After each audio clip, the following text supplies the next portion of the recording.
card reading, everything to know about astral projection, Tibetan Book of the Dead, Buddhism, anything there was to know about spirit guides. And what I would do is I would astral project out of the body, enabling spirits to come in, because in witchcraft, I believe that if I could get my own spirit, I could be empowered by bringing spirit guides in. Now understand, I was of the mind that these spirits that were coming in, spirit guides, were nice. I became very, very studious about astrology, witchcraft, card reading, and that card reading became my niche. Sid, I would walk into a room with a deck of cards and read everybody's mail, just by that deck of cards, and I thought it was the best thing since the McDonald's hamburger. I thought I had finally come to a place of prominence because I could intimidate people. I could make them afraid of me because I was operating in these powers. And I never knew they were demonic, or I thought that I had come into this great power that I had been looking for. The trouble is, when you play with the devil, he doesn't play fair. He'll give you everything you want, all the drugs you want, all the women you want, all the promises, and all the power you want. When he's done with you, he'll kick the legs out from under you. That's why you hear rock stars sometimes say, I sold my soul to the devil. Because once you make that trade, he'll give you what you want. But people need to understand that the devil is not sharing his kingdom with anyone. He's selfish and hateful, and his personality is that of hate and violence. And so as I began to encounter these spirits, from a pleasant person, even though I was a fall-down drug addict, I began to take on the personality of the devil. I began to act, I began to hate, I began to all the more. And I love to see people hurt. Like, I'd like to do a card reading where I knew a man was committing adultery. I'd name names, and it was just an evil behavior.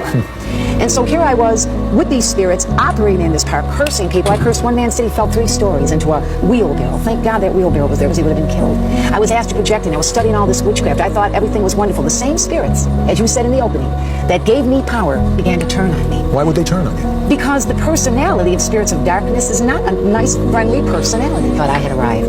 But as these spirits began to turn and to torment, the same spirits that gave me power to read cards and astral project and operate in the soulical power, the psyche power, would turn on me. As if all of a sudden the same voices that would say, this man is committing adultery, or this woman steals at work, or this girl's going to get married last year, when I was reading cards, would now say to me, you should die.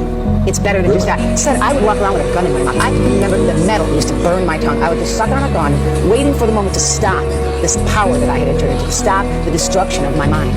My drugs increased. I would take needles, and people that were the worst drug addicts in town would not get high with me. I would go into a bathroom and take a needle and bang it into my arms. I had thick growths all the way down. Today you can see they're totally gone, but thick growths and abscesses all the way up and down my arms. In that drug state, I'd go out and become even more promiscuous, hoping that someone would just love me for a little while. And that's what our kids are doing today, Sid. They want somebody to love them for 15 minutes. That's why sex has become an everyday movement. Then one day, a young woman approached me named Linda Smith. And you know what, Sid? She really believed in the power of God. Walk the walk and just didn't talk the talk. A lot of people talk the talk, they don't walk the walk. And Linda just showed the love of God in the way she acted. She didn't come out with all these spiritual lingo. She was a man to me, a man that didn't rape you, beat you, use you, put you on the streets and stick needles in your arms. A man that was the son of God who loved you for the way you are, not for 15 minutes. Church, you took me up to Pastor Why did you go to church? Because I was dying, and there was no hope. I figured I'm going to die anyway. Let's go see. And you know what really influenced me, to be very honest, in the last few minutes of this program? She acted like a person who didn't just put on a facade of Christianity. She lived it. She walked it. She didn't want to impress anybody, Sid. She wanted to introduce to a dying, demon-possessed tramp witch. She wanted to introduce that human being to a man who'd change her life.